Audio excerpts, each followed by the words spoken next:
Magali Boyer, Violaine Penabiard, Révision Sud-Est. On vient pour la révision. On est attendu par Madame Dard. Oui, ben je vous laisserai vous enregistrer. Merci. Merci. Bon, Magali, ça y est, on démarre la mission de révision à l'Union des vignerons des Côtes-du-Rhône à Tulette. Écoute, je te propose que l'on fasse comme on a l'habitude. Donc, on va avoir d'ici une demi-heure la directrice générale qui va arriver avec la DAF et le juriste. Et nous allons leur rappeler les objectifs de cette mission. Oui, puis ensuite pour s'organiser au niveau de l'audit, par quoi tu veux commencer? Moi je propose qu'on fasse un état de l'organisation de la structure déjà pour commencer. Et après on va découler le juridique, le fiscal viendra après. Oui, oui, effectivement à partir de l'analyse des flux.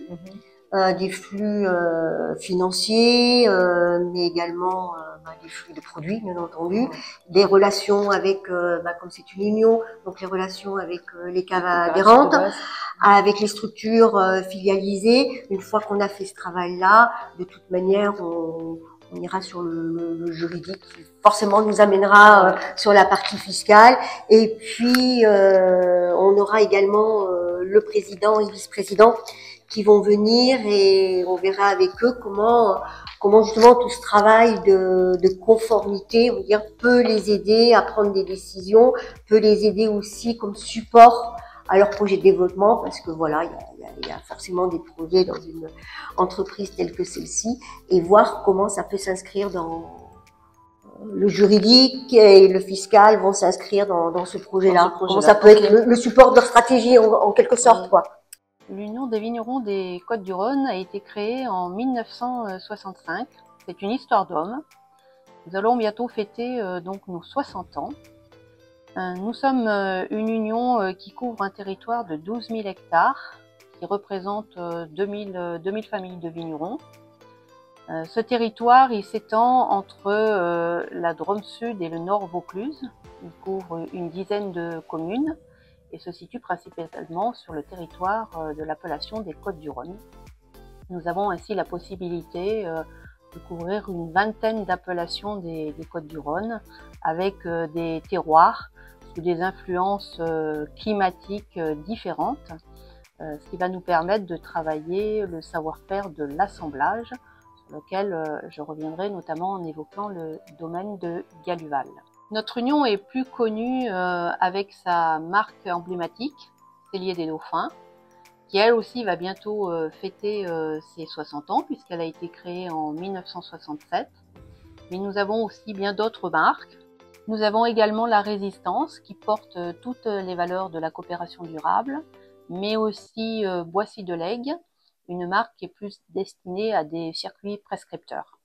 Le domaine de Galuval est un domaine que nous avons acquis en 2019, qui a pour objectif de porter toute notre expertise et notre savoir-faire en matière d'assemblage. Nous avons pour cela choisi un domaine qui possède 2 crus, le cru Kéran et le cru Rasteau. Le regard extérieur, c'est souvent l'aiguillon qui nous permet d'évoluer dans nos pratiques. Je qualifierais les échanges avec les réviseurs de francs et constructifs. Francs parce que nous faisons preuve de transparence, car il nous semble nécessaire de vraiment dire les problèmes sur lesquels on est confronté. Et constructif parce qu'il n'y a pas de jugement de valeur de la part des réviseurs. C'est vraiment un accompagnement qui nous permet de trouver des solutions pragmatiques et d'avancer.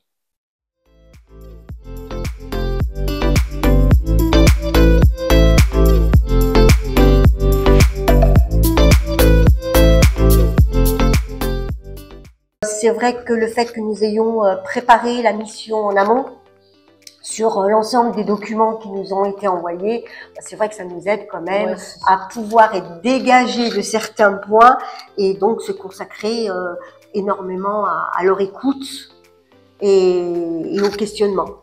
Cet après-midi, en début d'après-midi, donc on va avoir d'abord le vice-président qui va venir pour un entretien, parce que va nous parler de son ressenti sur la révision, à la fois la révision que l'on a faite toutes les deux il y a 5 ans, vu que l'Union est en renouvellement de sa mission de révision, et puis aussi parce qu'on avait effectivement fait la révision dans sa coopérative. Donc, il nous fera un retour du vécu de cette révision.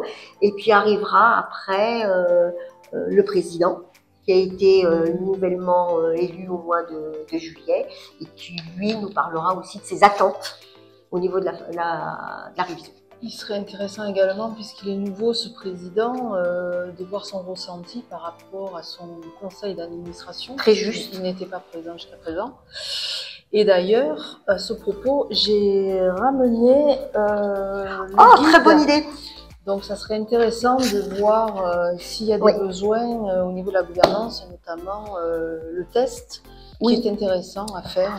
Alors, surtout pour un musée. C'est vraiment, ça tombe bien à propos, parce que avec Madame Darve, quand nous avons réfléchi sur la manière de mener cette révision, sur l'aspect gouvernance, effectivement, vu qu'il y a des attentes de leur part, sur l'aspect gouvernance, on a évoqué le guide des bonnes pratiques.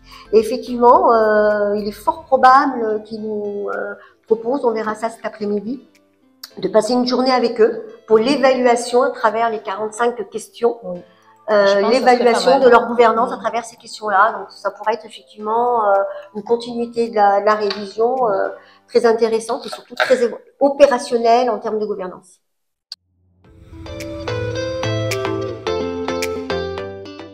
Je suis Christophe Chansol, j'ai 45 ans, je suis vigneron à Richerange. J'apporte ma récolte à 100% à la cave de Richerange, dont je préside le conseil d'administration. J'ai été président de l'Union des vignerons des Côtes-du-Rhône de 2019 à 2024, où j'ai cédé ma place à Vincent de Sales. Je suis aujourd'hui vice-président de l'Union des vignerons des Côtes-du-Rhône. Et en 2019, je venais d'être élu président du conseil d'administration depuis un mois. Et j'ai participé aux travaux de révision, déjà à l'époque avec Madame Panapierre et Madame Boyer. Donc une continuité, puisque c'est toujours elles qui font leurs travaux encore aujourd'hui, de révision dans notre entité coopérative. Ça, c'est très intéressant parce qu'elles peuvent ainsi observer les évolutions et le chemin parcouru entre deux missions de révision sur divers sujets qui nous concernent, et celui qui concerne plus particulièrement le président, c'est la partie gouvernance. Donc ça permet des échanges, de voir un petit peu aussi les projets qui sont en cours, les modifications éventuellement à apporter, avec un regard extérieur toujours très pertinent. L'échange était très bon avec les réviseurs. Moi j'ai trouvé que c'était très intéressant de la manière dont ça s'est passé, puisque ça donne un regard extérieur sur une vision de notre entité coopérative.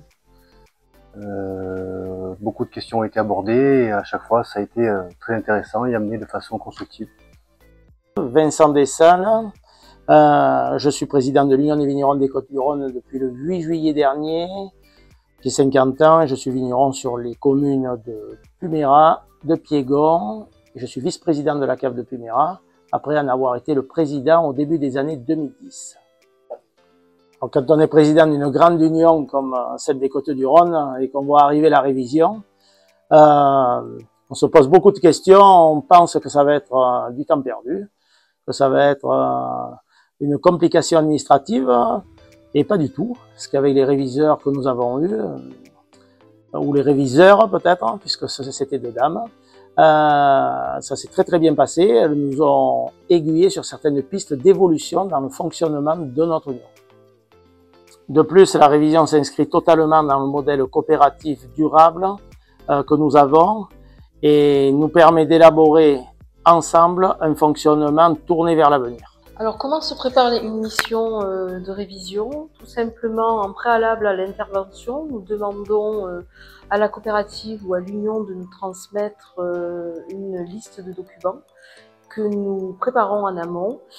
Le jour de l'intervention, nous exploitons les documents comme les registres par exemple qui ne peuvent pas nous être transmis sur place, sur site.